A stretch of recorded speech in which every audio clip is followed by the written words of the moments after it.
네, 여러분 다시 뵙게 돼서 반갑고요. 또 특별히 이번에 처음 오신 분들 저희가 진심으로 환영합니다. 이번 컨퍼런스를 통해서 하나님께서 우리 모두에게 큰 은혜 주시기를 바랍니다. 기도하겠습니다. 하나님 아버지, 이 시간 이제 첫 강의를 시작합니다. 이 시간부터 하나님의 은혜를 우리가 사모함으로 하나님께 간절히 구하오니 우리에게 가르쳐 주시고 깨닫게 해 주시고 성령을 통하여 우리의 마음을 새롭게 하시며 우리의 삶과 사역이 변화될 수 있도록 인도하여 주옵소서. 예수님 이름으로 기도하옵나이다. 아멘. 첫 번째 강의입니다. 목회자가 꼭 알아야 할 언약인데요. 우리가 성경을 보면 분명하게 알 수 있는 것은 성경의 하나님은 언약의 하나님이다 라는 사실이죠. 성경의 언약이라는 말들이 많이 나오기 때문에 우리가 이걸 그냥 지나칠 수는 절대로 없을 거라고 생각합니다.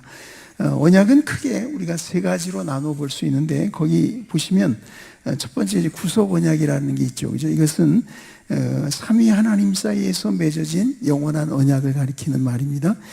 그 다음에 이제 이 역사 속에서 이루어진 언약을 구분한다고 하면 타락 이전에 행위 언약이 있고 타락 이후에는 은혜 언약이라고 하는 것이 있습니다. 이렇게 나눌 수 있죠. 그래서 행위 언약은 하나님께서 아담 안에서 인류와 맺은 언약이라고 한다면, 은혜 언약은 하나님께서 그리스도 안에서 자기 백성과 맺은 언약을 말한다는 것, 여러분들이 좀 미리 기억을 좀 하시면 좋겠습니다.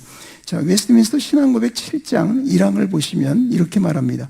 하나님과 피조물 사이의 간격이 너무 크기 때문에 이성적인 피조물은 하나님을 그들의 창조주로서 마땅히 순종해야 하지만, 그럼에도 그들은 하나님에게서 어떤 복과 상급을 얻어낼 수 없고 하나님 편에서 자발적으로 자신을 낮추심을 통해서만 가능한데, 하나님은 언약을 통해 이를 나타내기를 기뻐하셨다. 그러니까 언약이라고 하는 것이 하나님께서 자기 자신을 스스로 낮추신 것이다, 이런 의미를 지금 말하고 있는 겁니다.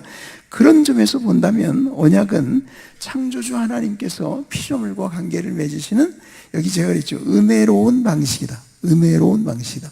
왜냐하면 하나님이 자기 자신을 스스로 낮추셔서 한 것이기 때문에 그렇습니다.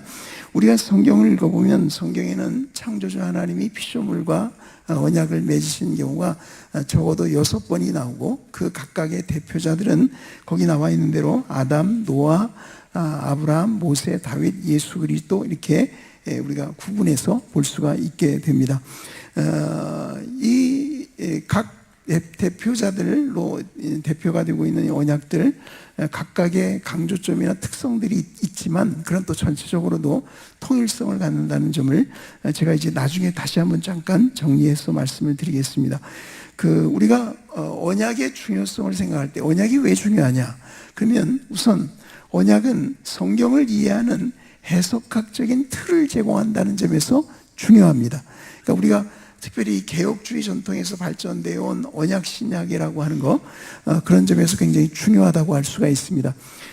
언약이 성경을 이해하는 해석학적인 틀을 제공한다는 것은 제가 내일 하게 될 두 번째 강의, 그러니까 언약과 안식일이 좋은 예가 될 것입니다. 우리가 안식일 문제를 언약이라는 관점에서 보면 성경적으로 우리가 이것을 어떻게 이해하고 해석할 수 있는지 언약이 그 틀을 제공해 준다는 것을 우리가 알게 됩니다.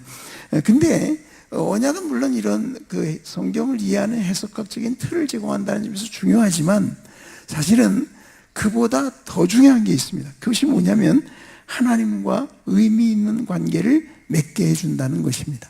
그러니까 우리가 실제 삶을 살아갈 때 하나님과 정말 의미 있는 관계라고 하는 것은 이 언약 안에서 이루어지고 모든 것이 진행된다는 점을 우리들이 꼭 기억해 둘 필요가 있습니다. 그래서 유명한 스펄전은 이렇게 말을 했습니다. 하나님이 사람과 교제하시는 모든 것은 언약적 성격을 갖는다. 그분은 자신이, 그러니까 하나님이 언약을 통하지 않고는 우리와 교제하지 않으실 것이고, 같은 방식이 아니고는 우리가 그분과 교제할 수 없도록 정한 것을 기뻐하셨다. 그러니까 하나님 편에서 우리와 교제할 때도 언약을 통해서, 또 우리가 하나님과 교제할 때도 언약을 통해서 하도록 하나님은 그렇게 정하셨다. 그렇게 말하고 있는 것입니다. 자, 이처럼 언약은 실제적입니다. 언약은 단지 성경을 이해하는 데 필요한 이런 신학적인 개념이나 이론만이라고 생각하면 그거는 큰 오산입니다. 그렇지 않습니다. 언약을 삶과 동떨어진 것으로 생각하는 것은 심각한 오해라고 할 수가 있습니다. 왜냐하면 신자의 삶이라고 하는 것이 철저히 언약 안에서 이루어지기 때문에 그렇다, 그런 말입니다. 신자는 언약 안에서 하나님께 순종하고 언약 안에서 하나님의 사랑을 경험합니다. 이제 제가 이번 강의에서 여러분에게 쭉 설명을 이제 해드릴 겁니다. 신자의 고백과 기도, 감사와 찬송은 모두 언약을 배경으로 합니다. 한마디로 신자의 삶은 언약적이라고 할 수 있습니다. 언약을 떠나서 신자다운 삶을 산다는 것은 불가능합니다. 그러니까 신자의 삶에 나타나는 많은 결핍은 무엇 때문이냐? 그것은 바로 언약을 이해하지 못해서 그렇다. 어떤 분은 이게 이제 우리가 바울을 오해해서 그렇다. 그게 이제 소위 말하는 바울에 대한 세관점이죠. 그죠? MPP라고 하는 바울에 관한 세관점이 바로 그런 겁니다. 그러니까 왜 신자들이 믿음으로 구원을 얻었다고 하는데 삶이 뒤따르질 않냐? 그것은 우리가 바울을 오해해서 그런 거다. 그렇게 주장하는 게 말하자면 바울에 관한 세관점이죠. 그래서 제가 좀 이따 말씀드리겠습니다. 근데 그게 아니고 사실은 신자의 삶에 나타나는 이런 모든 결핍은 우리가 언약을 이해하지 못해서 그렇다는 점을 여러분이 꼭 기억해 두시기 바랍니다. 자, 우리가 믿는 하나님을 삶으로 보여주지 못하는 것이 오늘 우리의 문제는, 이게 늘 기독교가 이래서 공격받는 거 아닙니까? 근데 너희가 실제 삶은 그렇지 않지 않냐 이거죠. 늘 삶 때문에 우리가 공격을 받게 된단 말이죠. 근데 그에 대한 해결책은 바로 언약이 있다. 언약은 신자의 삶이 세워지는 토대이기 때문이다. 그래서 이제 우리가 언약을 이제 이해하려고 하는 것입니다. 여러분, 여기 오신 분들도 언약에 대해서 아마 관심이 많으셔서 오셨을 거예요. 여러분, 여기 가운데는요, 우리 그냥 일반 성도인데, 이번에 언약을 듣고자 오신 분도 계세요. 저기 대구, 어디 이렇게 여러 지방에서 막 일반 성도들도 관심이 있어서 오신 분들이 계세요. 저도 언약에 대해서 관심이 좀 많이 있었습니다. 그래서 이제 언약에 대한 책을 늘 사서 읽고 그랬거든요. 근데 제가 언약에 대한 책을 읽고 나면 그 언약에 대한 책들이 대체로 비슷하거든요. 이렇게 아담으로부터 시작해서 그 다음에 노아와 아브라함, 모세, 이제 다윗 이렇게 해서 새 언약까지 쭉 훑으면서 이제 설명을 해줍니다. 이제 다 읽고 나면 어느 정도 알긴 알겠는데 제 마음에 남는 질문은 똑같습니다. 근데 언약이 뭐지? 근데 언약이 뭐야? 그 질문에 대한 답이 없어요. 그래서 저는 늘 그게 궁금했습니다.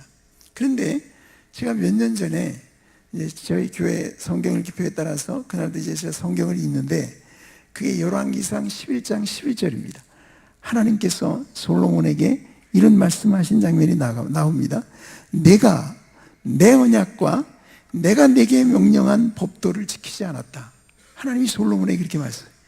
내가 내 언약과 내가 내게 명령한 법도를 지키지 않았다라는 그 말씀을 읽을 때 갑자기 제 마음속에 빛이 들어왔어요. 아, 이거였구나. 언약이 이거였네. 언약은 이거였네. 제가 오늘 그 얘기를 좀 여러분에게 설명을 드리려고 하는 것입니다. 여러분, 언약은 그 언약의 의미가 뭐냐? 언약의 그 어원이 어디서 왔냐? 언약의 정의가 뭐냐? 그거는요, 그렇게 중요하지 않습니다. 그리고 우리가 그거를 정확하게 알기도 어렵습니다. 사실은. 왜냐하면 언약이라고 하는 것 자체가 일종의 은유적인 표현이기 때문에 그렇습니다. 우리가 성경을 보더라도 그렇죠. 성경 안에도 사람들 사이에 언약을 맺고 살거든요. 그렇잖아요. 근데 그거를 하나님과 우리 사이의 관계의 언약이라고 하는 것을 갖다가 쓴 거예요. 그러니까 이거는 일종의 은유적인 표현입니다. 그러니까 언약의 정의가 뭐냐? 그건 사람마다 다 정의가 다를 수 있겠죠. 그건 상관이 없습니다. 중요한 것은 그 언약이라고 하는 용어 자체보다도 그 언약과 관련해서 사용되고 있는 실제적인 표현들이 무엇이냐를 주의해 보셔야 됩니다. 그게 이제 중요합니다. 왜냐하면 그런 실제적인 표현들을 통해서 언약이라고 하는 것이 무엇인가가 우리에게 드러나기 때문입니다. 그러니까 언약의 정의보다는 그 언약이라는 말의 그 용례, 언약이란 말이 어떤 식으로 성경에 쓰이고 있는가를 주의 깊게 살펴보는 것이 중요하다, 그런 말입니다. 그래서 우리가 언약을 이렇게 언약에 대한 내용들을 쭉 읽어보면 성경에는 그 언약의 요소들이 나타납니다. 그러니까 하나님과 우리 사이에 언약을 맺게 되면 그 언약을 구성하는 요소들이 있을 거 아닙니까? 그것들이 이제 나타납니다. 제가 여기 잠깐 설명인데 보세요.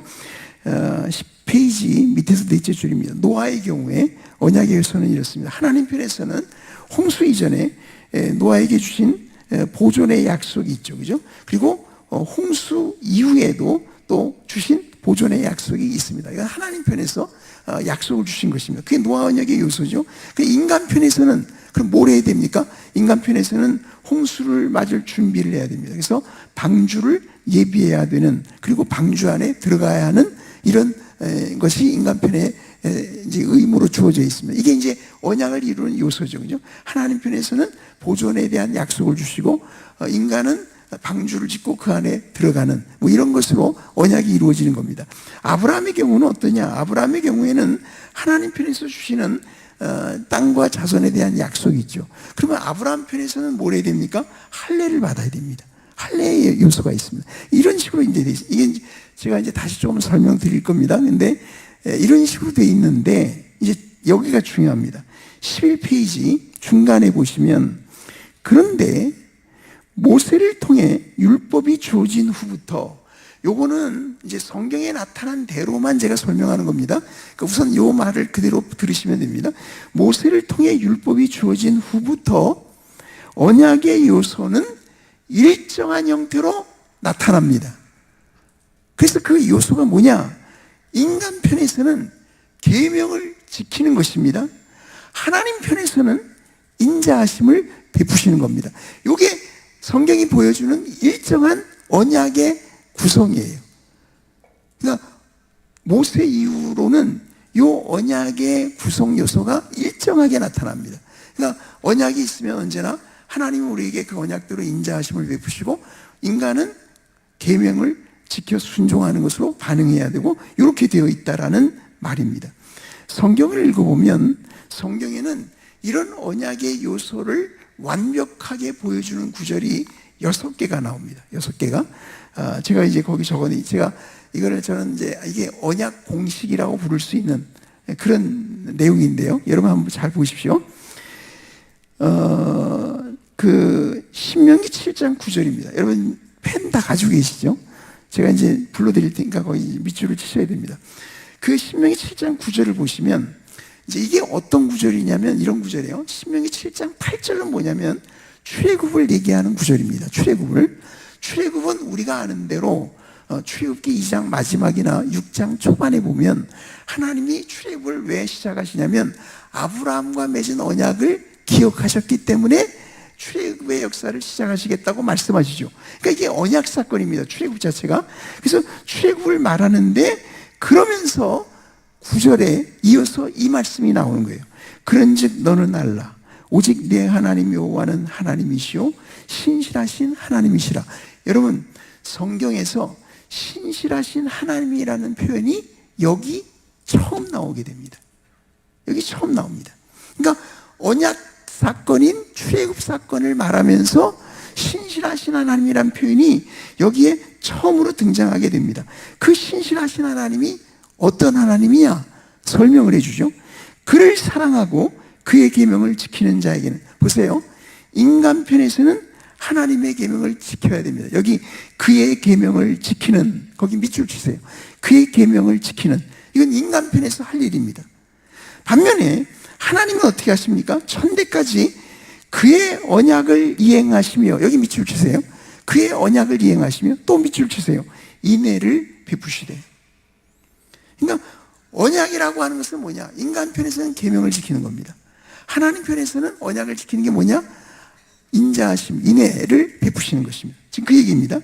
7장, 신명기 7장 12절에도 너희가 이 모든 법도를 듣고 지켜 행하면, 이 법도, 계명, 율례, 율법, 말씀, 증거 다 같은 말입니다. 그렇게 이해하시면 됩니다. 그래서 여기도 그렇게 말하고 있는 건데, 모든 법도를 듣고 지켜 행한다. 인간 편에서 법도를 지키는 게 있죠. 계명을 지키는 게 있죠.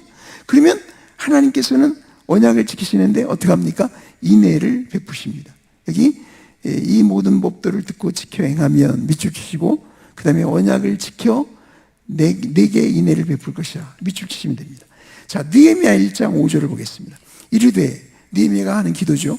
하늘의 하나님 여호와 크고 두려우신 하나님이요 주를 사랑하고, 여기도 보세요. 인간 편에서는 주의 계명을 지키는, 이게 있죠. 여기 밑줄 치시면 됩니다. 주의 계명을 지키는. 그러면 하나님 편에서 어떻게 하세요? 언약을 지키시는데 긍휼을 베푸신다. 이게 긍휼을 다른 말로 바꾸면 이게 인애, 인자하심이에요. 같은 말이다. 히브리어의 헤세드라고 하는 그 단어입니다. 시편 25편 10절을 보면 여호와의 모든 길은 그의 언약과 증거를 지키는 자에게, 인간 편에서 언약을 지킨다는 말은 하나님의 증거를 지킨다는 뜻이에요. 그러면 하나님 편에서 인자와 진리를 베푸신다는 말이죠. 그죠? 그러니까 그의 언약과 증거를 지킨다 밑줄 치시고, 인자와 진리다 밑줄 치시면 됩니다. 그 다음에 시편 103편 17, 18절입니다. 여호와의 인자하심은, 여기 인자하심에 밑줄을 치세요. 그러니까 하나님 편에서는 인자하심을 베푸는 거란 말이죠. 자기를 경외하는 자에게 영원부터 영원까지 이르며 그의 의는 자손의 자손에게 이르리니 곧 그의 언약을 지키고. 그러니까 인간 편에서 언약을 지킨다는 말은 무슨 뜻이냐? 그의 법도를 기억하여 행하는 것이다. 여기 밑줄 치시면 되죠. 그의 언약을 지키고 그의 법도를 지켜가야 행하는 거다. 다니엘 9장 4절입니다. 내 하나님 여호와께 기도하며 자복하여 이르기를, 크시고 두려워할 주 하나님 주를 사랑하고 주의 계명을 지키는, 이걸 밑줄 주세요. 주의 계명을, 인간 편에서 주의 계명을 지키는 거죠. 그러면 하나님 편에서 언약을 지키시고 밑줄 주세요. 그리고 그에게 인자를 베푸시는, 밑줄 주시면 됩니다. 그러니까 무슨 얘기냐면, 우리가 모세 이후로, 하나님이 율법을 주신 그 모세 이후로 성경을 보면 언약이라고 하는 것은 그 언약의 구성 요소가 명확해집니다. 그래서 뭐냐면 인간 편에서 계명을 지키는 것이고 하나님 편에서 인자하심을 베푸시는 것입니다. 그것이 언약입니다. 그게 언약입니다. 그래서 그 부분을 여러분들이 이제 성경을 통해서 이 시간에 여러분이 꼭 확인하고 가시길 바랍니다. 그러길 바랍니다. 이 분명하기 때문에 보세요. 1번 계명을 지키다. 거기 한번 보세요. 자, 그러면 먼저 인간 편에서 인간이 언약을 지킨다는 게 무슨 뜻이냐? 그 말은 인간이 계명을 지킨다는 뜻이다. 그래서 여기 계명은 우리 성경에는 명령, 규례, 법도, 증거, 율례, 율법, 말씀, 이렇게 여러 가지로 다 번역이 가능한 말들이죠. 실체는 같은 겁니다. 그런 것이죠. 그렇게 이해를 하시면 됩니다.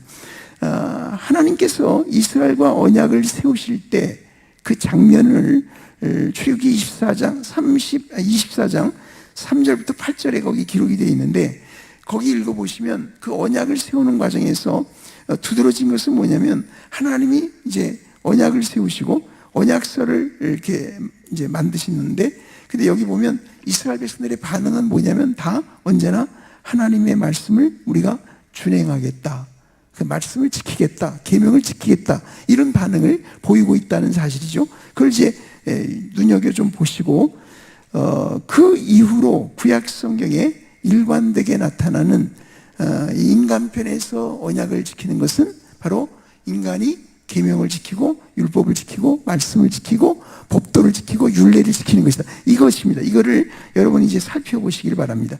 12쪽 밑에서 두 번째 그 인용 성구입니다. 신명기 33장 9절입니다. 33장 9절. 이게 이제 레위에 대한 그 모세의 축복 아닙니까? 레위에 대해서 모세가 축복하는 말이죠. 이렇게 말합니다. 그는 그의 부모에게 대하여 이르기를, 내가 그들을 보지 못하였다 하며 그의 형제들을 인정하지 아니하며 그의 자녀를 알지 아니한 것은, 여기 그의 형제들을 인정하지 아니했다는 말은 아마 그 마사와 무리바에서 반역을 일으켰을 때 이 레위가 거기에 가담하지 않았다는 뜻으로 이렇게 썼을 거예요. 이런 의미인데, 여기 말합니다. 주의 말씀을 준행하고 주의 언약을 지킴으로 말미암음이로다.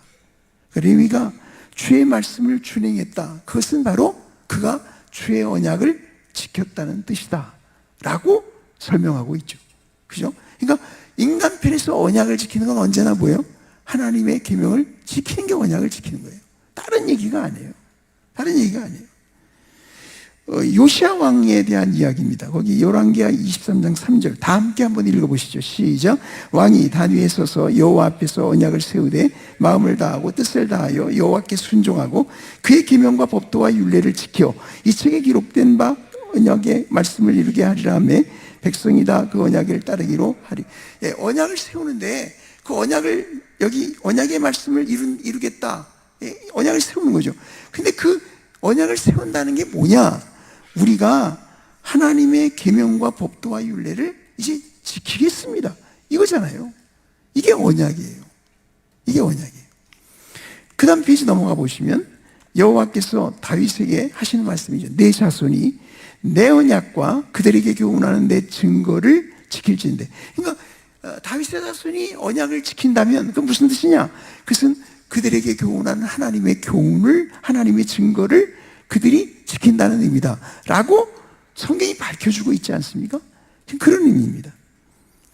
반대로 성경은 인간 편에서 계명을 지키지 않으면, 명령, 규례, 법도 다 마찬가지죠. 이걸 지키지 않는다면 그것은 언약을 배반하는 것이고 언약을 깨뜨리는 것이고 언약을 지키지 않는 것이라고 성경은 말한다는 사실이죠.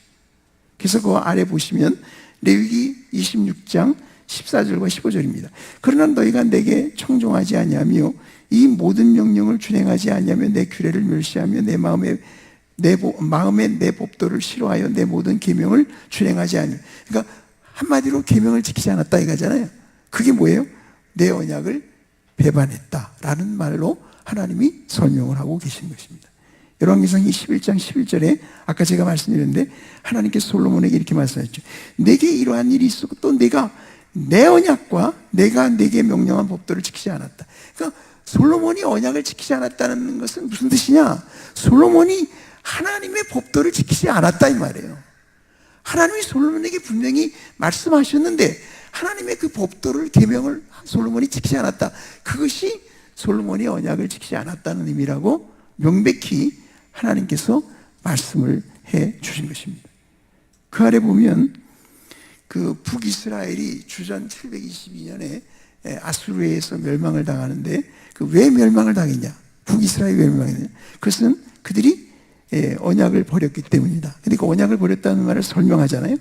거기 보시면 여호와의 율례와 여호와께서 그들의 조상과 더불어 세우신 언약과 경계하신 말씀을 버렸다. 그러니까 언약을 버린 건 뭐예요? 율례를 버리고 말씀을 버린 거예요. 그게 언약을 버린 거예요. 열왕기하 18장 12절도 마찬가지로 이스라엘의 멸망한 이유를 설명하는 말씀이죠. 이는 그들이 하나님 여호와의 말씀을 듣지 아니하고 그의 언약과 여호와의 종 모세가 명령한 모든 것을 따르지 아니하였음이더라. 그러니까 그들은 언약을 따르지 않았는데 그게 무슨 말이냐면 하나님의 말씀을 듣지 않았다. 모세가 명령한 모든 것을 그들이 따르지 않았다라는 의미라고 분명히 성경은 말하고 있습니다. 그러니까 언약이라고 하는 것은 이겁니다. 우리가 인간 편에서 언약을 지킨다. 그 말의 의미는 우리가 계명을 지켜 행한다는 뜻입니다. 다른 설명이 없어요. 성경은 이 점에서 일관되게 우리에게 말해주고 있는 것입니다. 시편 78편 10절에도 보면 그 에브라임 자손, 그들이 이 에브라임 자손을 가리키는데 그들이 하나님의 언약을 지키지 않았다. 그게 무슨 뜻입니까? 그의 율법을 준행하기를 거절했다는 뜻이라고 거기 말하고 있는 것입니다. 시편 이사야 24장 5절입니다. 온 땅에 임할 하나님의 심판을 말씀하시는 거죠. 땅이 또한 그 주민 아래서 더럽게 되었으니 이는 그들이 율법을 범하며 율례를 어기며 영원한 언약을 깨뜨렸습니다. 그러니까 영원한 언약을 깨뜨렸다. 그게 무슨 말이에요? 율법을 버렸다. 율례를 어겼다. 지키지 않았다. 이런 말이라고 설명하는 것입니다. 호세아 8장 1절에 그 북이스라엘에 대한 하나님의 심판을 말씀하실 때 나팔을 내 입에 댈지어다 원수가 독수리처럼 여호와의 집에 덮치리니 이는 그들이 내 언약을 어기며 내 율법을 범함이거든. 그러니까 언약을 어겼다는데 그게 무슨 뜻이냐? 너희들이 율법을 범했다. 지키지 않았다. 결국 내 언약을 너희들이 깨버린 거다. 이런 얘기죠. 그렇게 말씀하시는 것입니다.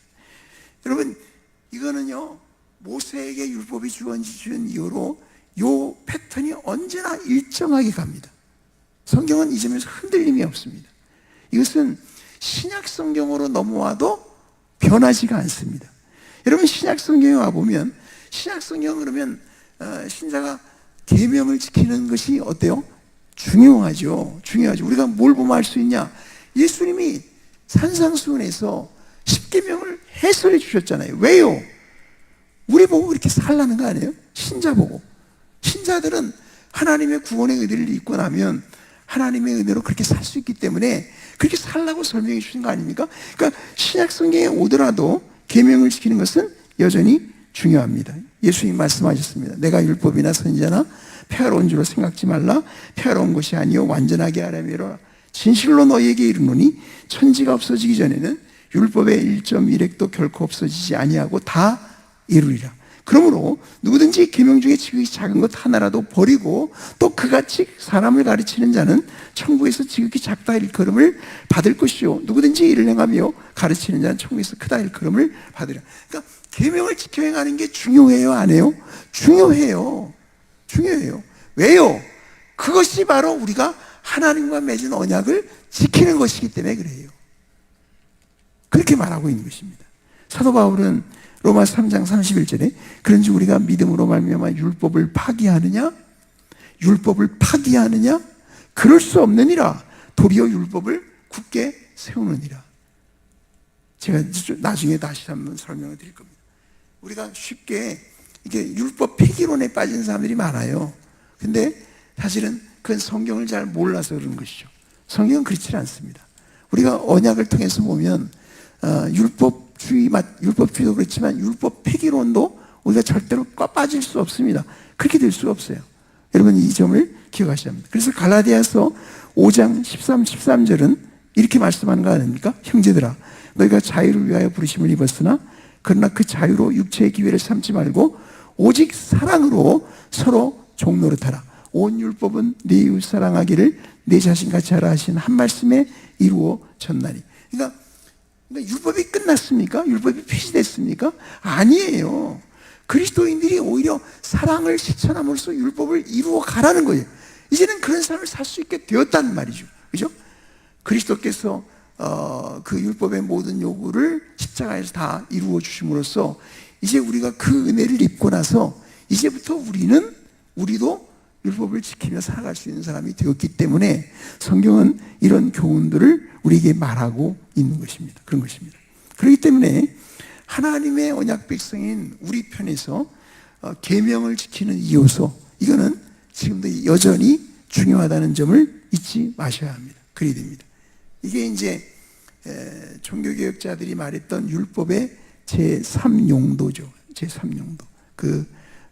사실 이게 그 멜라니톤이 한 말 아닙니까? 제3용도라고. 그러니까 율법에는 세 가지 용도가 있다는 거 아니에요? 첫째는 시민적인 용도, 둘째는 복음적인 용도. 우리가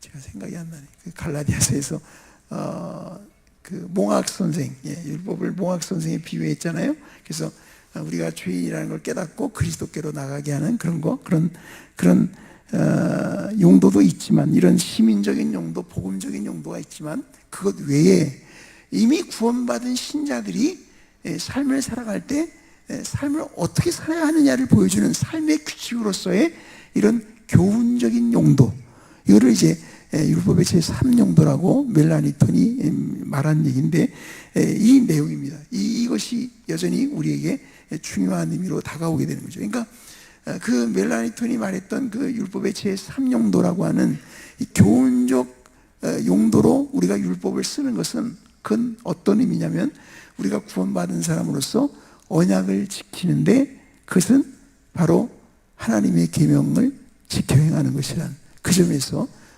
이 율법에 대한 의미가 있다는 것을 꼭 기억하셔야 됩니다. 그러니까 율법이 끝났다, 이제 그리스도의 율법에서 자유해졌다, 이것만 외치고 있는 사람은 아직 뭘 모르고 있는 것이죠. 그렇지 않습니다. 그래서 웨스트민스터 신앙고백 19장 6강은 이렇게 말하는 것입니다. 참된 신자들은 행위의 언약으로서의 율법 아래 있지 않기 때문에, 그렇죠? 행위 언약으로서 율법 아래 있지 않기 때문에 율법에 의해서 의롭다함을 받거나 정죄를 받지 않는다. 그럼에도 율법은 다른 이들에게만 아니라 참된 신자들에게도 크게 유용하다. 여기 다른 이들이라면 신자가 아닌 사람들이잖아요. 신자가 아닌 사람들에게도 율법이 유용하대요.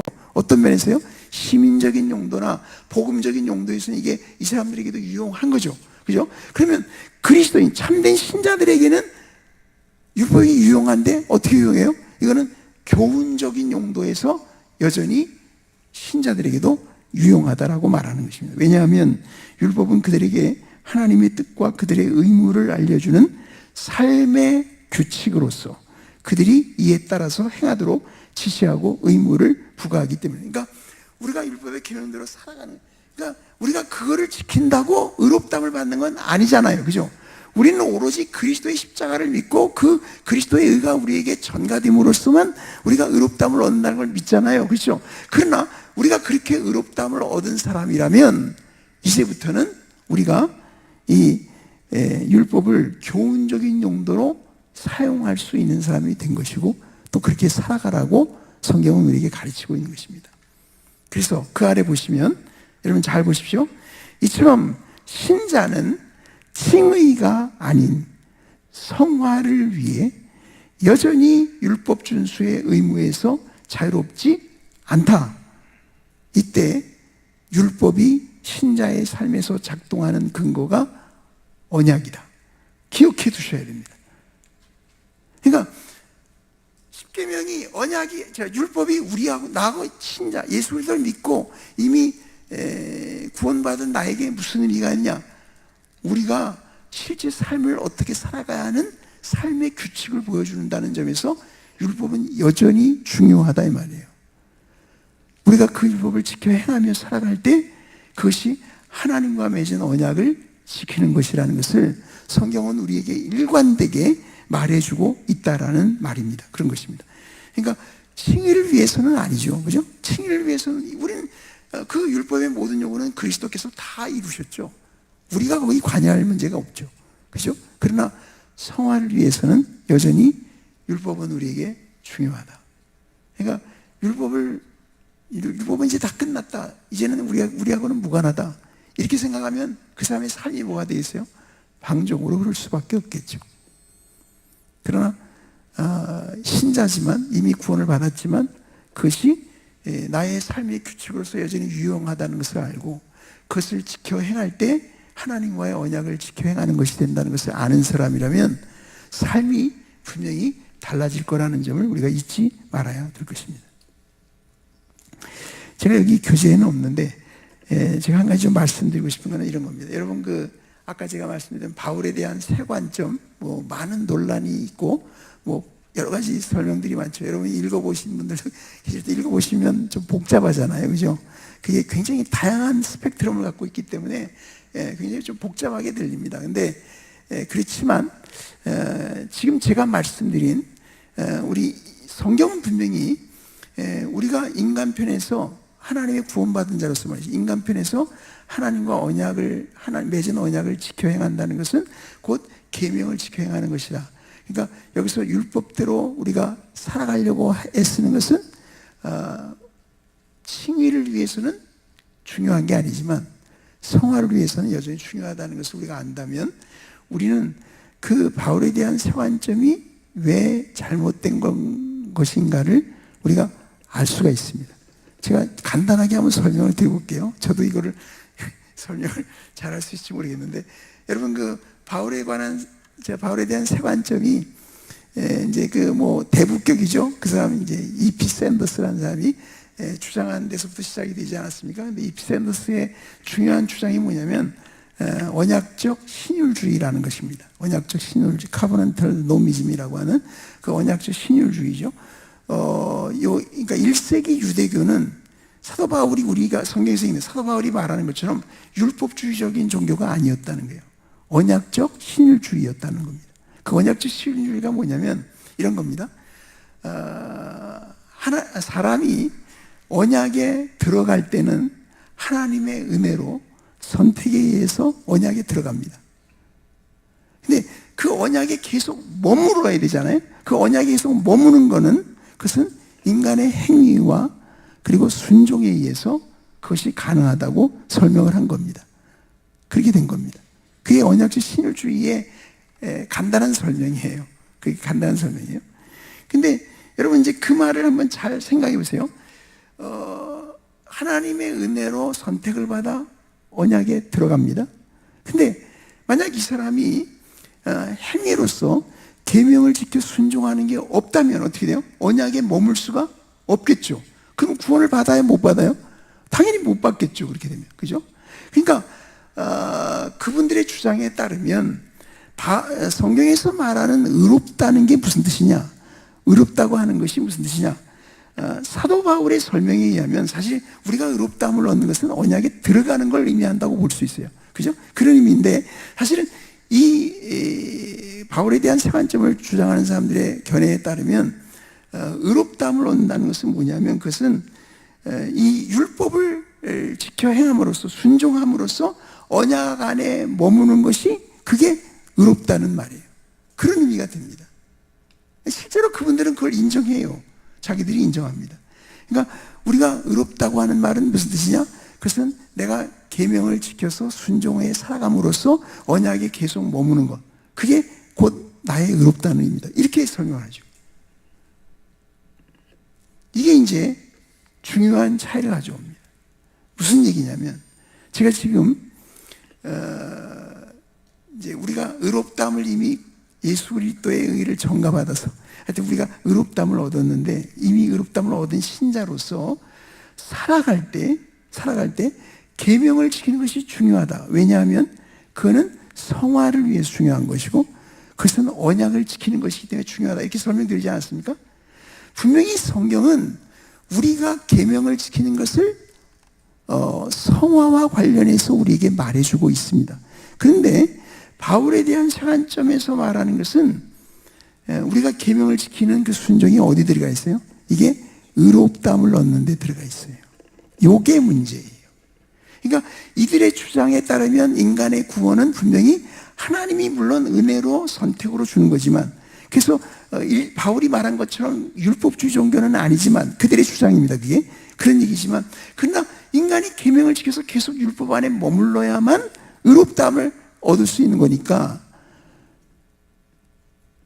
이거는 인간의 구원이 하나님과 인간의 상호 협동에 의해서 이루어지는 것으로 그들은 설명하는 거죠. 근데 우리는 그렇게 생각하죠.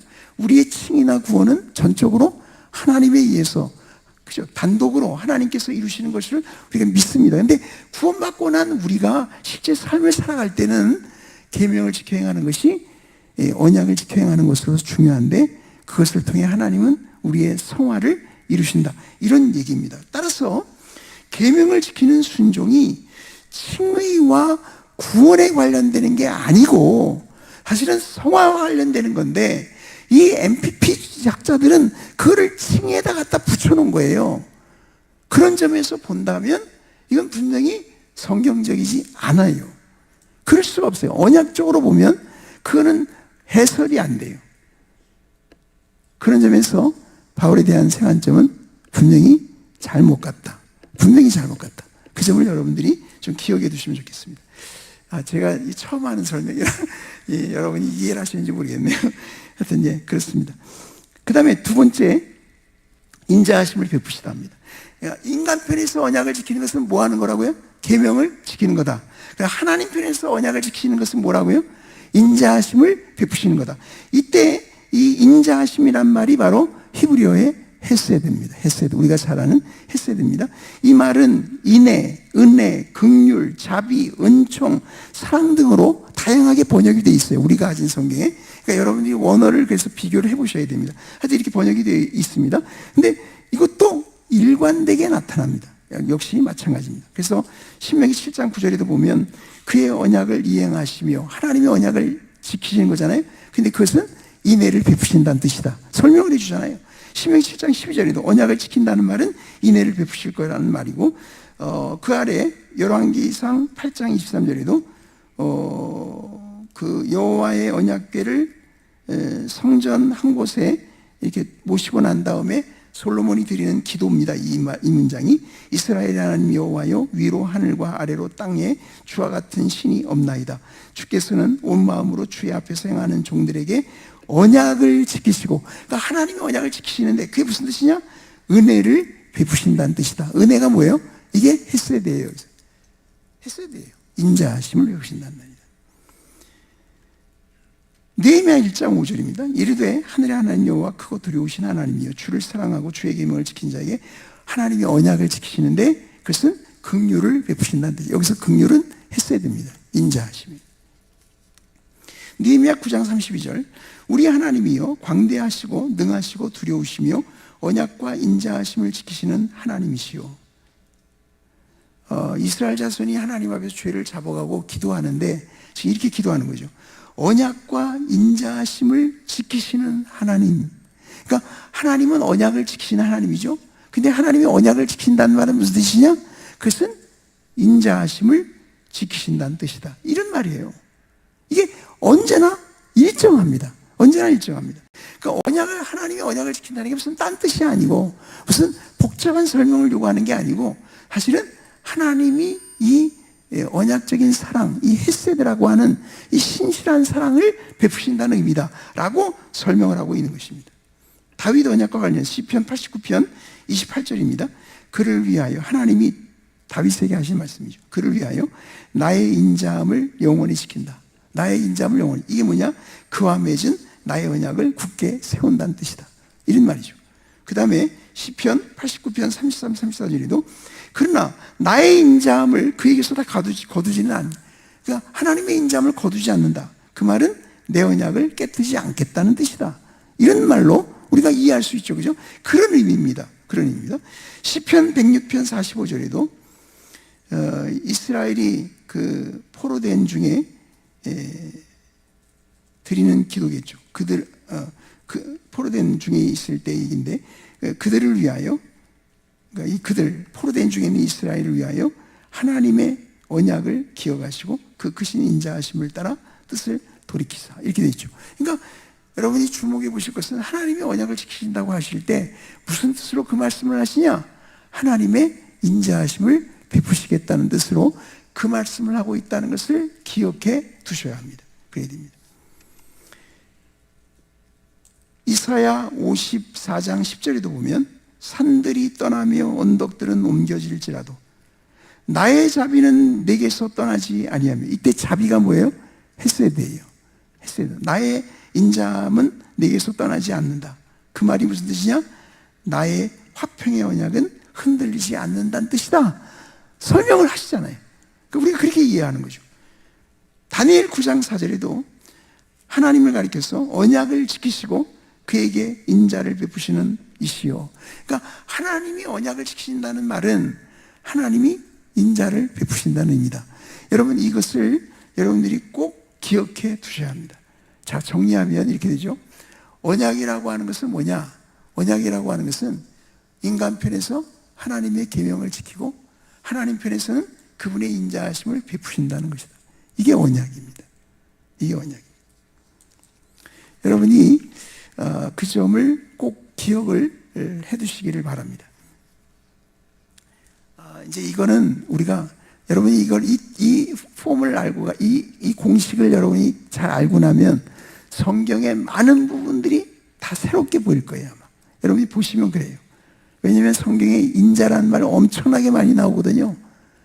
계명을 지키고 율법을 지키고 이런 말도 엄청나게 많이 나오거든요. 근데 그게 그냥 나오는 말들이 아니고 다 언약이라고 하는 그 관계 속에서 인간 편에서든지 하나님 편에서 그런 용어들이 등장하고 있다는 것을 우리가 보게 되는 것입니다. 우리가 지금 살펴보고 있는 이 인자하심이란 말, 여기 인애, 은혜, 은총, 긍휼, 자비, 사랑, 이렇게 여러 가지로 번역되는데 이건 언약적 사랑, 그냥 사랑이 언약적 사랑이죠.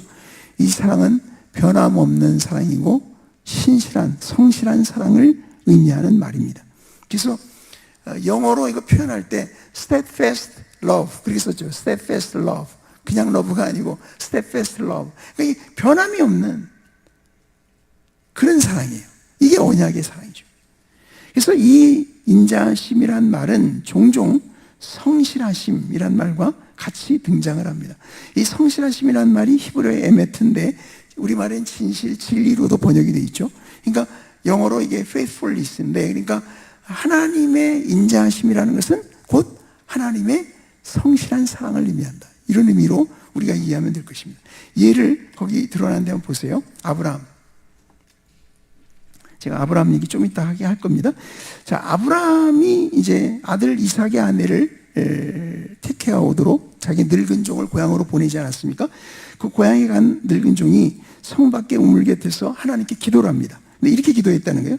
우리 주인 아브라함의 하나님 여호와여, 온컨대 오늘 나에게 순조롭게 만나게 하사 내 주인 아브라함에게 은혜를 베푸시옵소서. 이 은혜가 헤세드예요. 하나님의 그 언약적인 사랑을 내 주인 아브라함에게 베풀어 주십시오. 그 말은 무슨 말이에요?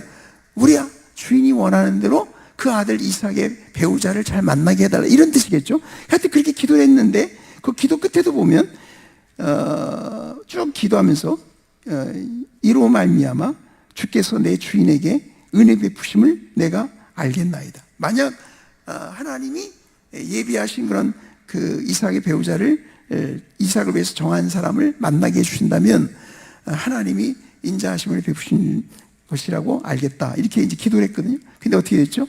기도한 대로 됐잖아요.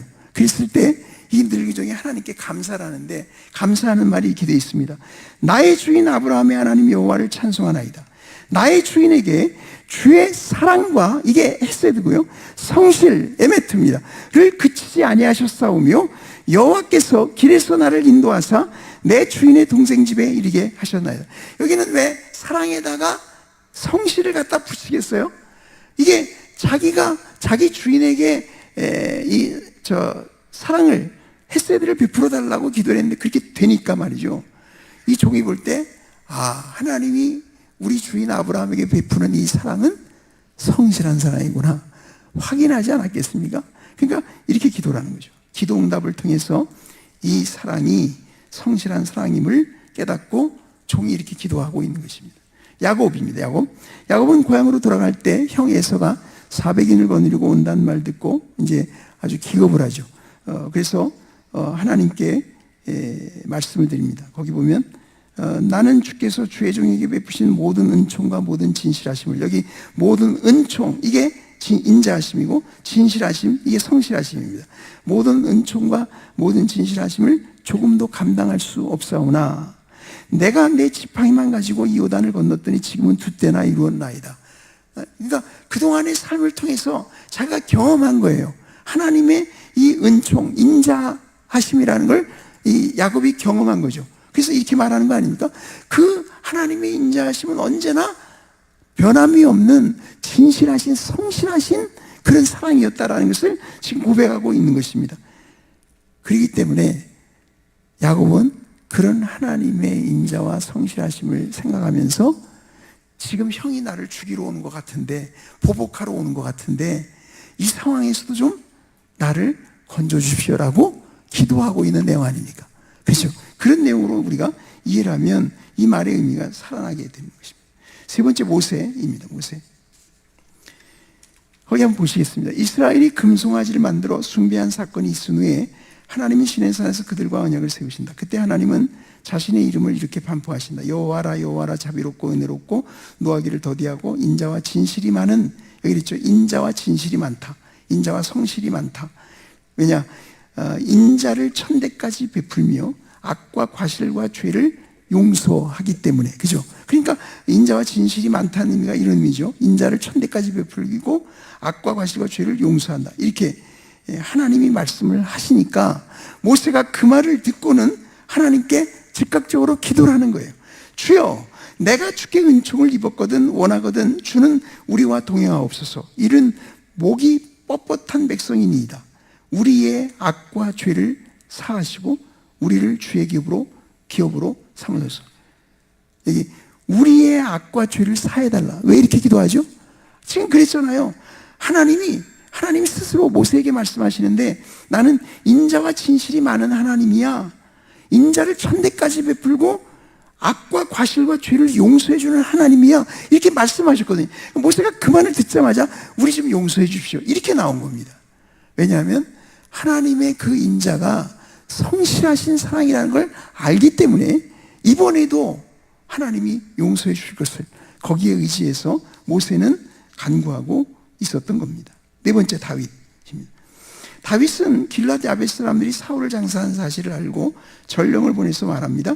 너희가 너희 주 사울에게 이처럼 은혜를 베풀어 그를 장사. 여기 은혜라는 말이 인자하심이죠. 인자하심 베풀었다. 그를 장사하였으니 여호와께 복을 받을지어다. 너희가 이 일을 하였으니 이제 여호와께서 은혜와 진리로 너희에게 베푸시기를 원하고 나도 이 선한 일을 너희에게, 여기 은혜와 진리로 너희에게 베푸시기 원한다. 그때 그 은혜와 진리도 역시 인자하심과 성실하심이죠. 그걸 이렇게 번역한 건데요. 그러니까 이런 얘기입니다. 길앗 야베스 사람들이 지금 사울이 전쟁에서 죽었잖아요, 지금. 근데 죽었는데도 이렇게 은혜를 베풀었단 말이죠. 그러니까 이들의 그 사울에 대하는 이들의 그 인자라는 게, 은혜라는 게 말이죠. 그 은혜라는 게 성실하군. 죽었는데도 변함없이 그렇게 대해주니까. 그러니까 그런 길앗 야베스 사람들에 대해서 다윗은 하나님께서 너희에게 은혜와 진리로, 인자하심과 성실하심으로, 그 성실한 사랑으로 너희에게 갚아주시면 좋겠다는 의미로 이렇게 말하고 있는 것을 우리가 보게 됩니다. 여러분, 인자하심과 성실하심이라고 하는 이 말은 그 인자하심이 성실한 사랑이라는 것을 우리에게 특별히 강조해주는 그런 표현이라고 우리가 이해할 수 있습니다. 무슨 말이겠어요? 우리들이요, 살면서 어떤 상황이나 어떤 처지에 놓인다고 해도 이거는 변함이 없어요. 성실한 사랑이에요. 변함이 없어요. 상황에 따라 이렇게 왔다 갔다 하는 게 아니죠. 이거는 언제나 일관되게 꾸준한 변함이 없는 성실한 그런 사랑이란 말이죠. 그렇기 때문에 우리가 인생에서 어떤 어려움이나 난관을 만나더라도 우리는 이 언약적인 사랑에 의지할 수가 있게 된단 말입니다. 그런 말이죠. 그 점에서 우리가 이 의미를 잘 기억해 두는 것이 중요하다고 할 수 있습니다. 여러분, 성경을 읽어보시면, 제가 그 아래 적었는데 시편에, 특별히 시편을 읽어보면 성도들이 살아갈 때 이 하나님의 이 신실한 사랑, 성실한 사랑, 인자와 진실, 그러니까 인자하심과 성실하심에 의지해서 살아갔던 것을 시편은 우리에게 곳곳에서 보여주죠. 제가 거기 여러 구절을 인용을 해놨는데 한번 보실까요? 시편 26편 3절. 주의 인자하심이 내 목전에 있나이다. 내가 주의 진리 중에 행하여. 그러니까 성도들이 그냥 사는 게 아니에요. 하나님의 인자하심을 의지하고 사는 거예요. 그 성실한 사랑을 의지하고 살아가는 거죠. 시편 40편 10절 11절에도 내가 주의 공의를 내 심중에 숨기지 아니하고 주의 성실과 구원을 선포하였으며 내가 주의 인자와 진리를 많은 회중 가운데에서 감추지 아니하였나이다. 여호와여, 주의 긍휼을 내게서 거두지 마시고 주의 인자와 진리로 나를 항상 보호하소서. 넘어가셨어요? 18쪽에 그가 하늘에서 보내서 나를 삼키려는 자의 비방에서 나를 구원하실지라. 그러니까 어떤 사람이 나를 삼키려고 비방한다. 근데 거기서 구원해달라고 할 때도 뭘 의지하냐면 하나님의 인자와 진리를 의지하잖아요. 딴 게 아니에요. 이걸 의지해서 하나님께 나아가는 것입니다. 그런 것입니다. 시편 69편 7절에 그가 영원히 하나님 앞에 거주하리니 인자와 진리를 예비하사 그를 보호하소서. 우리가 하나님의 보호가 필요할 때도 우리는 하나님의 이 변함없는 신실한 사랑에 의지해서 이렇게 기도할 수가 있겠죠. 그 시편 69편 13절 여호와여, 나를 반기시는 때에 내가 주께 기도하오니 하나님이여, 많은 인자와 구원의 진리로 내게 응답하소서. 여러분, 이 구절 잘 보세요. 기도가 응답되는 것은 뭐 때문이냐? 하나님의 인자하심 때문이죠. 여러분, 우리의 기도를 하나님이 응답해 주시는 것은 무슨 의미냐면 하나님이 우리에게 인자하심을 베푸신다는 뜻이에요. 이 구절이 그렇잖아요. 그러니까 우리의 기도 응답은요, 사실은 언약 안에서 언제나 오는 거예요. 하나님이 그렇게 하시는 것입니다. 그걸 우리가 잊지 말아야 됩니다. 그러니까 우리가 하나님 편에서 인자하심을 베푸시는 것이 하나님이 언약을 지키신다는 의미라고 그랬는데, 실제로 우리가 삶에서 언제 경험하느냐? 기도가 응답될 때 경험하죠. 제가 나중에 설명드릴 기회가 있을지 모르겠는데, 실제로 성경을 읽어보면요, 예를 들어서 어떤 사람이 나를 공격하는데 거기서 나를 구원해 주시는 거, 하나님이 인자하심을 베푸시는 거라고 말해요. 내가 죽을 병에 들었는데 하나님이 나를 고쳐주신다? 하나님이 인자하심을 베푸시는 거라고 말합니다. 하나님이 나의 죄를 용서해 주시는데 그것도 하나님이 인자하심을 베푸시는 거라고 설명합니다. 그런 설명이 성경에 수두룩합니다. 수두룩합니다. 그러니까 그 점들을 여러분들이 주목해 보셔야 돼요. 그래야 돼요. 그러니까 언약이 얼마나 실제적인지 놀라게 됩니다. 그러니까 제가 아까 말씀드린 대로 이 언약의 요소들을 제대로 우리가 알고 성경을 다시 읽어보시면 들어오는 얘기가 굉장히 많습니다. 새롭게 보이는 것들이 굉장히 많아요. 하나님은 언약 안에서 우리를 다루시고 우리는 언약 안에서 하나님의 축복을 누리기 때문에 그럴 수밖에 없어요. 그럴 수밖에. 그러니까 이 점들을 좀 기억해 두시면 좋겠습니다. 자, 그 다음에 넘어가서 18쪽의 중간에 보시면 이렇게 성실한 사랑에 의지하여 산 성도들은 실제로 이런 사랑을 경험하게 되죠. 그죠? 경험하게 되죠. 그래서 그들은 이 하나님의 성실한 사랑을 찬송하고 감사하게 된단 말입니다. 그런 내용도 성경의 시편에 여러 곳에 나오고 있는 것을 보게 됩니다. 시편 57편입니다. 주여, 내가 만민 중에서 주께 감사하오며 뭇 나라 중에서 주를 찬송하리이다. 무릇 주의 인자는 커서 하늘에 미치고 주의 진리는 궁창에 이르나이다. 왜 이렇게 노래하겠어요? 주의 인자를 경험한 거예요. 경험하고 나니까 이런 찬양을 드리게 되는 거죠. 그 아래 시편 108편 3, 4절입니다. 여호와여, 내가 만민 중에서 주께 감사하고, 같은 얘기죠. 그 아래 115편 1절, 여호와의 영광을 우리에게 돌리지 마옵소서. 오직 주는 인자하시고 진실하심으로 주의 이름에만 영광을 돌리소서. 그러니까 이렇게 잘된 것이 다 하나님 때문입니다. 하나님이 인자하심 베풀어서 되신 것입니다. 그런 얘기죠. 시편 117편 1, 2절입니다. 너희 모든 나라 여호와를 찬양하며 너 모든 백성들 그를 찬송할지어다. 우리에게 향하신 여호와의 인자하심이 크시고 여호와의 진실하심이 영원하미로다. 우리가 많이 불렀던 복음성가 가사잖아요. 이렇게 불렀잖아요. 그죠? 하나님의 인자하심을 경험한 성도들의 고백이고 노래라고 할 수가 있습니다.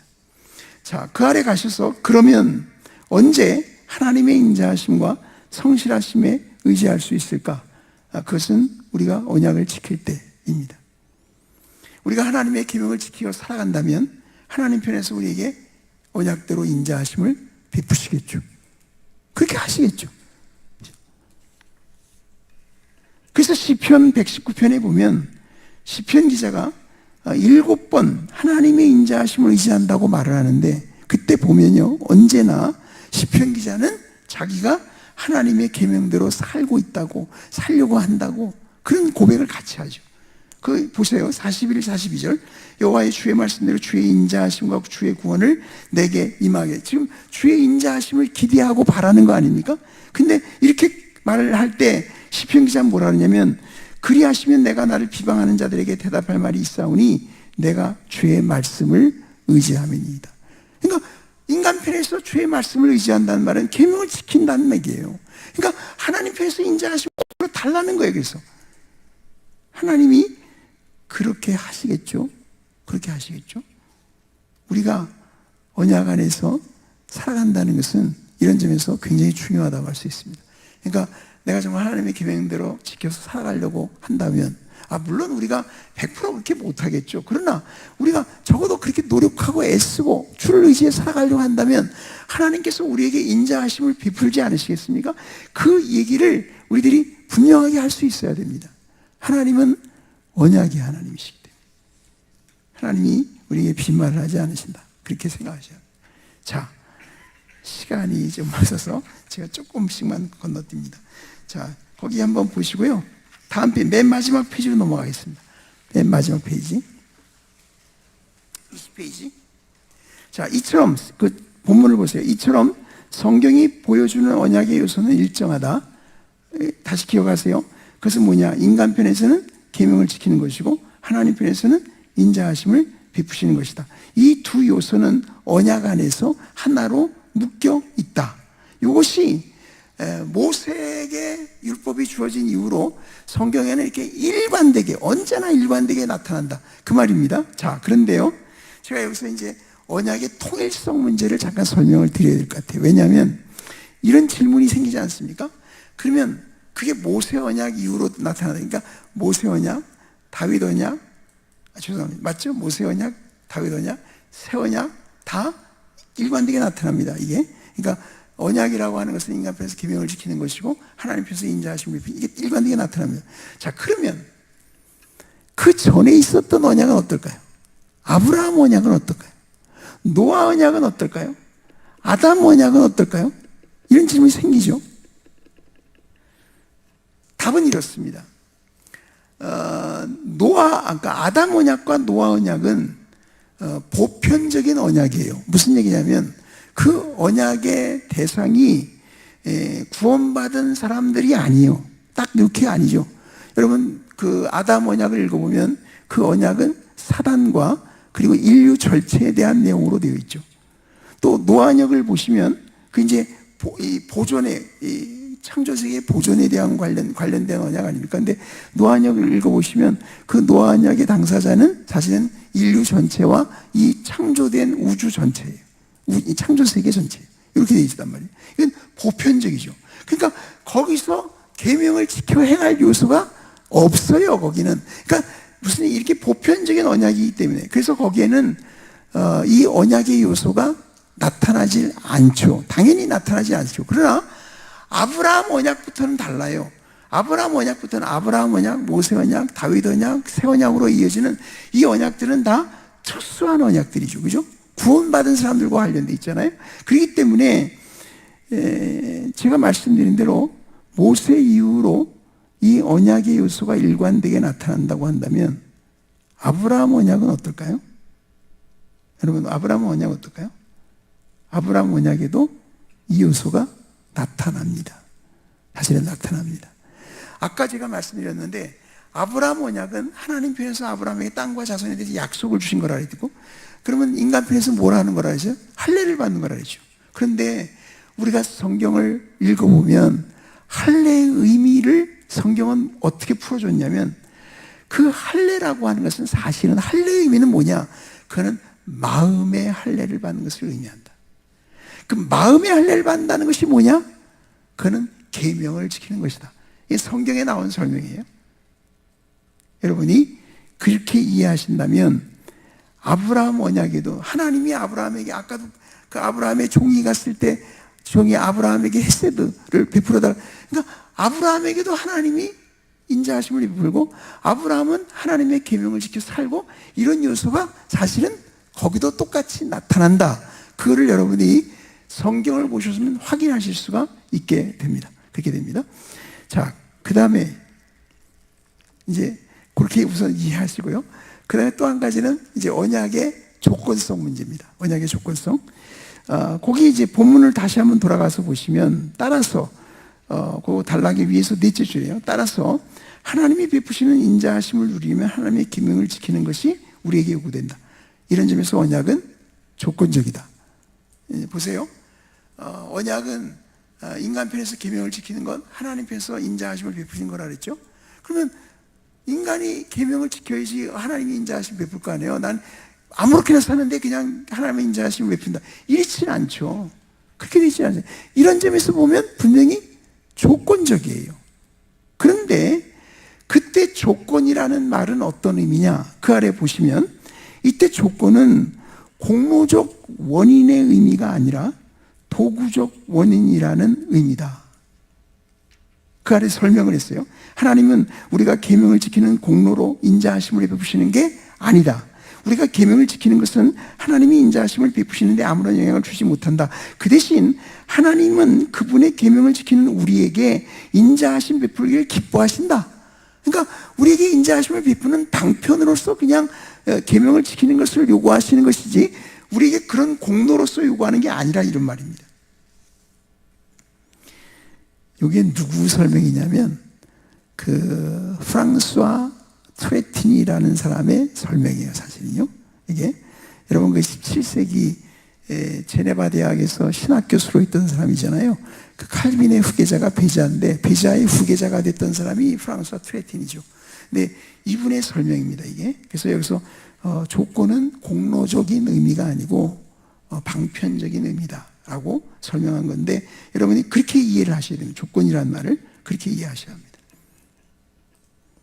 그 다음에 그럼에도 불구하고, 그러니까 분명히 이렇게 조건적이에요. 이런 점에서는 조건적인데, 그럼에도 불구하고 우리가 성경을 보면 성경에서 말하는 언약이 분명히 무조건적일 때가 있습니다. 무조건적일 때가 있습니다. 그게 어디에 나타나냐면 아브라함 언약이 그래요. 무조건적이에요. 아브라함이 뭘 원했나요? 뭐 그런 걸 요구했나요? 아무것도 없어요. 그냥 하나님께서 일방적으로 이렇게 주시는 언약들이 있죠. 다윗 언약도 그런 성격의 언약입니다. 근데 모세 언약에는 무조건성이 나타나질 않아요. 그러니까 무조건성이라는 게 뭐냐면 아브라함에게 주신 언약은요, 어떤 일이 생겨도, 심지어 막 불순종을 해도, 그래도 결국 언약을 취소는 안 하셔. 그리고 궁극적으로 언약이 다 이루어져. 그게 무조건적인 언약이거든요. 다윗 언약도 그런 언약입니다. 그런데 모세 언약에는 그런 요소가 안 나타나죠. 왜 그럴까요? 모세 언약은 그 언약 자체가 영구적인 언약이 아니기 때문이죠. 그건 일시적인 언약이에요. 그거는 우리가 아는 대로 새 언약에 의해서 대체될 언약이기 때문에, 그건 일시적인 성격을 갖는 언약이기 때문에 이 모세 언약을 주실 때는 이렇게 무조건적으로 말씀하신 적이 없어요. 그러나 아브라함 언약이나 다윗 언약은 무조건적일 때가 있어요. 그러니까 성경은 어떤 때는 분명히 이렇게 조건적인 언약을 보여주지만, 그러나 무조건적으로 하나님이 언약을 주시는 것을 말씀하시는데도 있다. 특별히 아브라함 언약이나 다윗 언약이 그렇다는 점을 우리가 기억을 해둘 필요가 있습니다. 자, 제가 이제 정리해서 말씀드리면요, 제가 두 가지를 말씀드려요. 조건성에 대해서. 첫째, 조건이라고 하는 말은 공로적 의미가 아니고 방편적인 의미로 이해해야 된다. 그게 첫 번째고, 두 번째는 하나님이 주신 언약이 조건적이긴 하지만 무조건적으로 보여지는 언약도 분명히 있다는 사실을 우리가 인정해야 된다. 성경은 그렇게 말씀하고 있으니까요. 자, 두 가지를 제가 종합해서 말씀드리는 게 무슨 의미냐면, 우리가 언약의 조건성을 말한다고 해서 하나님의 주권적인 은혜를 부인하는 것은 아니라는 것을 여러분이 기억하셔야 합니다. 그러니까 언약의 조건성을 말한다고 해서 하나님의 주권적인 은혜가 폐지되는 건 아니에요. 그걸 침해하는 일이 아니에요. 우리가 조건적이라는 말을 이렇게 이해하고, 또 언약은 조건적이기도 하지만 무조건적으로 나타나는 경우도 있다는 것을 안다면, 우리가 언약의 조건성을 얘기한다고 해서 그것이 하나님의 주권적인 은혜를 침해하는 일은 아니라고 이해를 하셔야 합니다. 왜냐하면 조건을 얘기하면 자꾸 하나님의 주권을 훼손한다고 해서 조건성 자체를 부인하려고 하기 때문에 그런 것입니다. 그러니까 이 점을 여러분들이 좀 기억을 해 두셔야 됩니다. 제가 쓴 책이지만 여러분, 제가 지금 드린 설명들이 이 책 안에 있어요. 이 책 안에 있습니다. 3년 전에 오셨던 분들은 다 받으셨죠, 아마? 근데 그때 안 오신 분들은 못 받으셨을 거예요. 그래서 못 받으신 분들을 위해서 안에서 팝니다. 제가 이론 한 번 안 받고 팔아요. 그냥, 거저는 아니고, 저희가 출판사에서 받는 값이 있으니까 출판사의 가격 그대로 드릴 거예요. 그러니까 필요하시면 사서 보시면 좋을 것 같습니다. 그래서 여러분들이 제가 오늘 말씀드린 내용을 잘 한번 정리해서 보시면 좋겠습니다. 자, 나가는 말 보겠습니다. 나가는 말. 언약은 성경을 이해하는 틀을 제공한다는 점에서 해석학적으로 중요합니다. 이거는 개혁주의 전통에서 언약신학이 발전해온 중요한 이유이기도 한데, 그래서 여러분이 언약을 잘 알면 이게 성경을 해석하기 어려운 것들이 해석이 돼요. 그럴 수 있어요. 우리가 잘못 오해하는 것들도 이렇게 바르게 바로잡을 수도 있게 되고 그럽니다. 그런 경우도 있죠. 제가 하여튼 안식일 문제 다룰 때 한번 보여드리려고 합니다. 그렇지만 이보다도 언약은 하나님과 관계를 맺고 살아가는 법을 가르쳐 준다는 점에서 실제적으로 더 중요하다. 그러니까 언약은 신학교 교수님들만 논하는 문제가 아니에요. 사실은 목사님들이 더 잘 알고 더 많이 얘기해야 돼요. 왜냐하면 이건 삶을 다루는 문제이기 때문에 우리가 나 자신도 그렇고 우리 성도들의 삶을 목양하려면 우리가 언약을 모르면 어떻게 합니까? 도대체 어떻게 성도들을 목양하려고 합니까? 근데 우리가 언약을 알면 하나님이 언약 안에서 성도들을 다루시고 있다는 걸 알기 때문에 목회자들은 목양을 할 때 하나님의 말씀에 근거해서 성도들을 우리가 지도하고 양육할 수 있게 됩니다. 그 점을 기억하셔야 합니다. 자, 이것은 언약이 신자의 삶에서 율법이 작동하는 근거를 제공하기 때문이다. 그래서 중요하다. 그러니까 우리가 구약 성경에서 나오는 이 율법이 오늘 그리스도인들에게 무슨 의미가 있냐 그럴 때 사실은 이게 굉장히 중요한 의미가 있죠. 이게 여전히 우리에게 유용하죠. 그래서 율법이 우리 신자의 삶에 여전히 중요하죠. 근데 왜 중요하냐? 언약 때문에 그래요. 언약 때문에. 우리가 그 계명대로 지켜 행할 때 하나님이 인자하심을 베푸신다고 하신 것이 언약의 핵심이기 때문에 그 점에서 여전히 중요하다. 그래서 언약은 신자가 율법주의나 율법 폐기론에 빠지지 않고 율법을 삶의 규칙으로 사용할 수 있는 길을 보여줍니다. 이런 점에서 언약은 신자에게 성화를 촉진시키고 그 열매로서 하나님의 복을 경험하게 합니다. 언약을 이해하려고 할 때 중요한 것은 언약을 구성하는 실제 요소가 무엇인지를 아는 일입니다. 성경이 보여주는 언약의 요소는 명확한데 사람 편에서는 계명을 지키는 것이고 하나님 편에서는 인자하심을 베푸시는 것이다. 이것입니다. 여러분이 이거를 꼭 기억하고 가셔야 합니다. 자, 여기서 계명은 명령, 규례, 법도, 증거, 율례, 율법, 말씀 등과 사실상 같은 것이고 인자하심은 히브리어 헤세드로서 언약적 사랑을 가리킨다. 인애, 은혜, 긍휼, 자비, 은총, 사랑 등으로도 번역이 된다. 이 두 요소는 언약 안에서 하나로 묶여 있다. 하나님의 뜻은 그분의 계명을 지키는 자가 그분의 인자하심을 누리는 것이다. 이것이 언약을 지키는 자가 누리는 겁니다. 그러니까 이제 이런 겁니다. 우리가 성도들의 신앙을 지도할 때 말이죠. 지도할 때 우리가 계명을 지키는 것이 얼마나 이게 중요한가를 우리들부터가 먼저 명심해야 됩니다. 그걸 명심하셔야 합니다. 그래야 성도들이 복을 받는 거예요. 그렇지 않아요? 성도들이 계명대로 살아야 하나님의 인자하심이 그 사람에게 임할 텐데 우리는 그걸 안 가리키는 거예요. 그냥 우리는 이상하게 축복을 가리키잖아요. 근데 그렇지 않아요. 사실 기복주의라는 게 그런 거죠. 따지고 보면 기복주의라는 것이 언약을 무시한 채 복을 받아보려고 하는 심사죠. 그러니까 계명을 지키는 중요하지 않아요. 그냥 복을 달라고 그러면 되고 하나님은 그렇게 줄 수 있다고 생각하는 거죠. 천만에 성경의 하나님은 언약의 하나님이세요. 우리가 그냥 하나님의 말씀을 무시하고 내 마음대로 사는데도 하나님은 나에게 인자하심을 베푸는 그런 법이 없어요. 그런 법이 없어요. 하나님은 철저하게 우리가 하나님의 말씀대로 살아가려고 할 때 우리들에게 인자하심을 베푸시는 것입니다. 그것이 우리가 실제 삶에서 경험하는 것들이에요. 그것이 기도 생활일 때도 있고 뭐 많죠. 실제로 굉장히 삶에 일어나는 일이 많죠.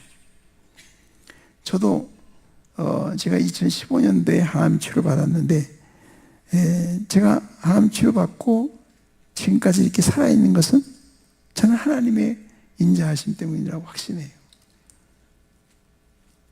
더도 덜도 없어요. 왜냐하면 성경을 보니까 하나님이 인자하심을 베푸신다는 의미 중에 하나가 죽을 병에서 고치신다는 의미가 있어요. 이 책에 다 있어요. 10가지를 제가 적어놨어요. 실제로 그게 언약이에요. 그게 얼마나 중요합니까? 그런데 오늘날 목회자들은 말씀대로 살고 계명대로 살아가는 것에 대해서 관심이 별로 없어요. 잘 가르치질 않아요. 도전하질 않아요. 그것은 언약을 모르기 때문이고 그러고도 축복을 받을 거라고 생각한다면 그건 하나님의 축복이 아닐 거예요. 우리가 그런 점에서 깊이 생각하셔야 합니다. 저는 저 자신도 언약에 대한 이런 부분들을 발견하면서 제가 굉장히 놀랐어요. 이게 굉장히 많이 달라진다. 삶이 달라지고 목회가 달라지고 모든 것들이 달라진다. 늘 언약 안에서 하나님과 교제하고 그 속에서 하나님의 인자하심을 경험하게 되는 그런 축복을 기대할 수 있는 그런 삶을 살아가는 것이죠. 그래서 제가 생각하다가 저희 교회 금요기도의 이름을 바꿨어요. 언약기도회라고. 또 교인들이 좋대요. 그게 좋다 그러더니 제가 왜 바꿨냐면 시편을 읽어봤더니 하나님이 우리에게 기도를 응답해 주시는 게 그게 인자하심을 베푸신다는 말의 의미 중에 하나예요. 그러니까 사실 기도회는 언약기도예요. 사실은 우리가 하나님의 기도 응답을 기대하고 나갈 수 있는 이유가 근거가 뭐냐? 그것은 하나님과 우리 사이에 맺은 그 언약이죠. 우리는 언약 안에서 우리가 하나님께 기도하면 하나님이 응답해 주실 것을 기대할 수 있고 또 기대해야 합니다. 하나님은 그것을 통해서 우리의 삶 속에 하나님의 살아계신 증거들을 보여주실 것입니다. 오늘 우리 시대가 이 언약을 기억해야 됩니다. 제가 언약에 대한 책을 읽으면서 느끼는 건데 사실은 이제 여러분들이 공통적으로 하는 말이 있어요. 지금 현대 우리 시대의 기독교는 이 언약을 잊어버리고 있다. 이걸 놓쳤다. 그걸 많은 사람들이 지적을 해요. 옛날에는 안 그런 때가 있었다는 얘기죠. 제가 지난번에 스펄전으로 했지만 스펄전 전기 읽어보면 스펄전이 아주 청소년 시절에 말하면 청소년, 청년, 요시 아주 어렸을 때인데 그때 그는 그분이 어떤 아주머니 통해 가지고 언약에 대한 이야기를 듣게 됐던 거예요. 그러면서 이 사람이 언약에 눈이 열렸어요. 스펄전 읽어보면 언약에 대한 이야기가 그래서 많아요. 그는 그 언약 안에서 하나님이 어떻게 일하시는지를 아는 사람이에요. 하나님께서 그의 목회도 그래서 그렇게 풍성한 열매를 주지 않으셨을까? 그런 생각을 해봅니다. 우리 모두가 하나님 앞에서 다시 한번 언약으로 돌아갈 수 있길 바라고 그 언약이 무엇인가를 제대로 알고 삶 속에서 적용할 수 있기를 바랍니다. 기도하겠습니다.